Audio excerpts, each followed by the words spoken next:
নমস্কার প্রিয় দর্শক, ক্যালকাটা ডায়ালগস থেকে মনোজ দাসের প্রীতি ও শুভেচ্ছা নেবেন। একটা গানের কথা খুব মনে পড়ছে, বেশ জনপ্রিয় গান, লালন ফকিরের। মিলন হবে কত দিনে আমার মনের মানুষের সনে। ভারতের প্রধানমন্ত্রী নরেন্দ্র মোদীর সঙ্গে দেখা করার জন্য বাংলাদেশের প্রধান উপদেষ্টা ডক্টর মোহাম্মদ ইউনূস এমন আকুপাকু করছেন দেখে মনে পড়ল লালনের গানের ওই দুটো পংক্তি।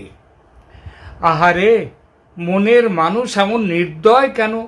ধন নয়, মান নয়, শুধু তো একটু দেখা দেয়া, তাতেও আপত্তি। মনের মানুষ কি নিদ্রা গিয়েছেন তাই শুনতে পাচ্ছেন না?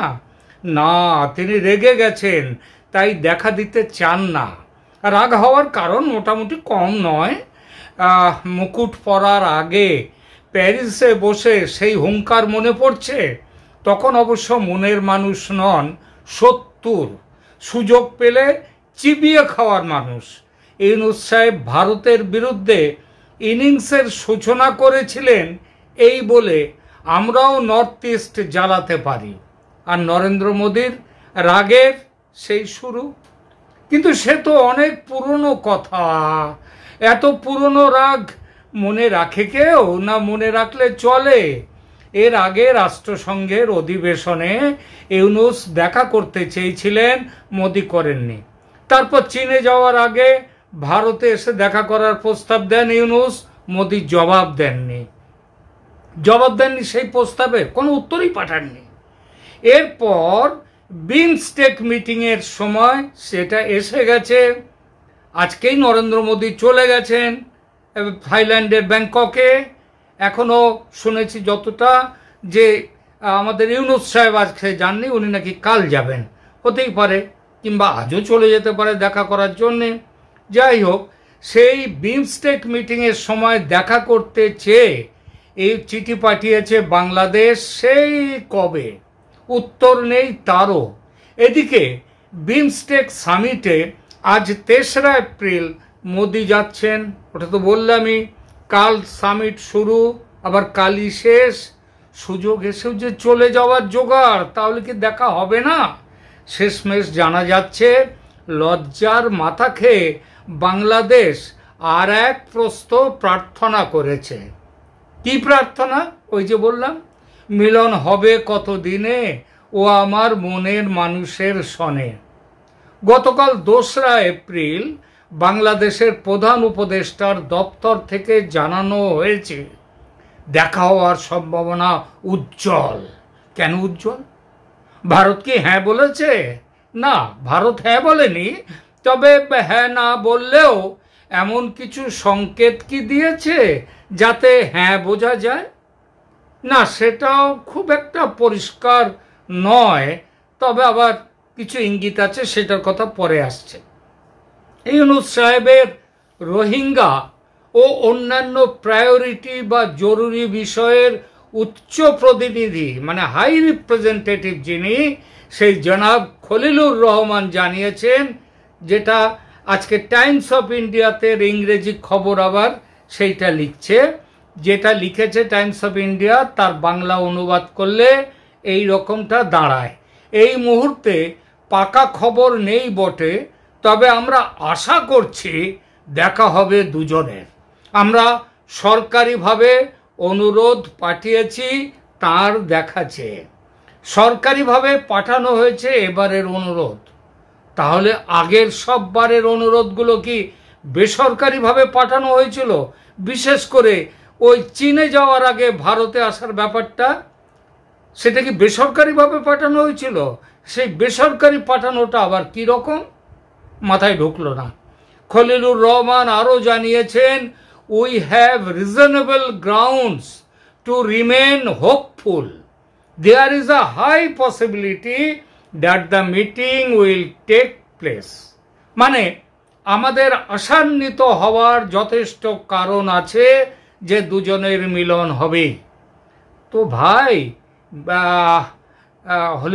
খলিলুর রহমান সাহেব মিলনের এত আকাঙ্ক্ষা কেন আপনাদের প্রধান উপদেষ্টার ভারতের প্রধানমন্ত্রীর সঙ্গে? আগে তো কথায় কথায় শুনিয়ে দিতেন বাংলাদেশের নতুন ভাগ্য বিধাতারা যে আমাদের কথা হবে, দেখা হবে সমানে সমানে, চোখে চোখ রেখে। সেই থিওরি পাল্টে গেল কেন হঠাৎ? এই যে দেখা করার আকুলি বিকুলি, এতে বাংলাদেশের মান সম্মান যাচ্ছে না?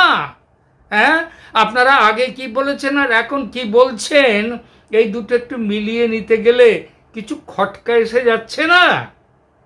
সে খটকা এসে গেলেও উপায় নেই। মিলন বড় জরুরি। খতম হয়ে যাচ্ছে দেশ, পকেটে টাকা নেই, ঘরে দানা পানি নেই।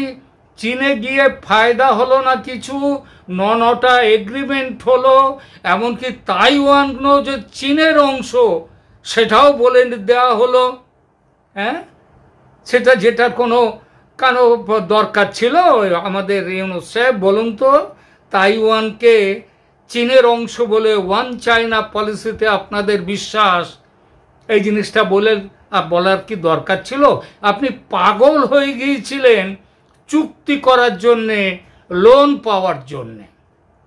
চুক্তি হলো 9টা, কিন্তু এগ্রিমেন্ট হওয়া সত্ত্বেও কোনো নগদ নারায়ণ নেই। শেষ ভরসা ভারত। সুতরাং দেখা করার দরকার। প্রিয় দর্শক, 3 দিন আগে এই চ্যানেলে একটি প্রতিবেদন পেশ করেছিলাম ইউনূসের সঙ্গে দেখা করার ব্যাপারে। ভারতের নমনীয় হওয়ার সম্ভাবনা যে আছে সেই বিষয়টা, তার কারণটা কি সেগুলোও ব্যাখ্যা করে বলেছিলাম। তাতে ইউনূসের লাভ নেই, তাতে ভারতেরও লাভ ছিল, এবং বিশেষ করে লাভ ছিল শেখ হাসিনার। কারণ ইউনূসের এই দুঃসময়ে তার পাশে দাঁড়িয়ে তাকে সমর্থন দিলে সেটায় তাকে কিছুটা থামিয়ে নেওয়া যেত। দেখছেন না, এক দিন এক রকম কথা বলছেন বাংলাদেশের নির্বাচন নিয়ে। কোনোদিন বলছেন এটা ডিসেম্বরের মধ্যে করবো এই বছর, কোনোদিন বলছেন জুন মাস অবধি চলে যাবে, আবার তার সৈন্য সামন্তরা বলছে 5 বছর। তো এইসব ব্যাপারগুলো নিয়ে আমি একটুখানি বলেছিলাম যে ভারত সরকার চিন্তা করছে। ওরে বাবা, তাতে আমার শ্রোতা দর্শকের সে কি রাগ, অনেক গালি শুনেছি। কিন্তু আরে ভাই, আমি ইউনূসের কথা বলি না, কথা বলবো না কোনো দিন, কিন্তু আমার খবর যে মিথ্যে ছিল না সেটা বোঝা যায়। যে ভারত ইঙ্গিত দিচ্ছিল দেখা করার, দেখা হওয়ার। হয়তো দেখা হতো মোদি ইউনূসের, থাইল্যান্ডের সম্মেলনেই হয়তো দেখা হতো, কিন্তু গেঁজিয়ে দিলেন ওই ইউনূস সাহেব নিজে। চীনে শিল্প টানতে গিয়ে এমন উল্টোপাল্টা বলে বসলেন ভারতের নর্থ ইস্ট নিয়ে, ভারত খেপে লাল। শুধু ভারত সরকার নয়, ভারতের সমস্ত বিরোধী দল, ভারতের মানুষ, তারা চাইছে ইউনূসের বাংলাদেশকে একটা শিক্ষা দিতে। খলিলুর রহমান নিজেও যে এটা জানেন না তা নয়, তিনিও জানেন, তিনিও বুঝেছেন। কেস কাঁচা করে দিয়েছে ইউনূসের ওই ভাষণ। তাই তিনি বলেছেন, Yunus's remarks in China about India's landlocked north east states was made with honest intentions. If different interpretations are provided, we cannot prevent it. মানেটা হচ্ছে নর্থ ইস্ট নিয়ে ইউনূসের মন্তব্য নাকি সৎ উদ্দেশ্য নিয়ে করা হয়েছিল। চমৎকার! তা ভেঙে বলুন খলিলুর রহমান সাহেব, সেই সৎ উদ্দেশ্যটা কি? আর এই যদি সৎ উদ্দেশ্যের নমুনা হয় যে বাংলাদেশের ওপর দিয়ে চীনকে ওই নর্থ ইস্টের 7টা রাজ্যে যেতে হবে, গিয়ে এইবার যা করার চীন আপনি করুন, এতে কি উদ্দেশ্যে এই মন্তব্য করায় সেটা বোঝা যায় না, সেটা বোঝা খুব অসুবিধে। এই যদি সৎ উদ্দেশ্যের নমুনা হয় তাহলে ডিকশনারিতে সৎ কথাটার মানে নতুন করে লিখতে হবে। খলিলুর রহমান নিজে সেটা জানেন। তাই বলতে বাধ্য হয়েছেন, কেউ যদি কথাটার ভিন্ন অর্থ দেখেন তাহলে তার আর কি করার থাকতে পারে। বটেই তো, নরেন্দ্র মোদীর ব্যাংকক সামিটের যে কর্মসূচি পেলাম তাতে আজ বৃহস্পতিবার তিনি থাইল্যান্ডে যাচ্ছেন, প্রধানমন্ত্রীর সঙ্গে বৈঠকে বসবেন, তারপর ডিনারে বসবেন বিমস্টেক সামিটের অন্য দেশের প্রধানদের সঙ্গে। শুক্রবার হবে মূল সামিট। অংশ নেবেন মিয়ানমারের সামরিক শাসন, তার সঙ্গে আলাদা করে দ্বিপাক্ষিক বৈঠকেও বসবেন নরেন্দ্র মোদী। মোদী সাক্ষাৎ করবেন তারপর থাইল্যান্ডের রাজা মহাবজ্রলঙ্কর্ণ, যার আর একটা নাম হলো রাম দ্য 10th, মানে দশম রাম, এবং তার স্ত্রী রানী সুতিদার সঙ্গে। তারপর নরেন্দ্র মোদী দেশে ফিরে আসবেন। এই সূচির মধ্যে কোথাও আলাদা করে ইউনূসের সঙ্গে বসার কথা নয়, নেইও। তা সত্ত্বেও বাংলাদেশের বিদেশ সচিব মোহাম্মদ জসিম উদ্দিন সাংবাদিকদের কাছে জোর দিয়ে বলেছেন, কি বলেছেন? বলেছেন Dhaka certainly hoped the Modi Yunus meeting would happen, মানে মোদি ইউনূসের মিটিং এর ব্যাপারে তিনি সার্টেনলি হোপ করছেন। সার্টেনলি আর হোপের মধ্যে এই দুটো কি এক জায়গায় যায়? এটা সেই আদার কাঁচকলার মতো হয়ে যাচ্ছে না? আদার কাঁচকলার মতো, যেখানে সার্টেনলি মানে অবশ্যই, যদি বলতেন certainly the meeting would happen তাও বোঝা যেত। উনি কি বললেন? Certainly hope. সার্টেনলির সঙ্গে আবার আশা করা যায়? সার্টেনলি হোপ নিশ্চিতভাবে আশা করা, এসব কি মানে? এসব কথা মিস্টার জসিমউদ্দিন।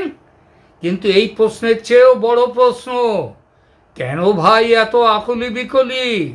বুঝতে পারছি ভয় পেয়েছেন, আর সেজন্যেই ভয় পাওয়াটা উচিত আপনাদের।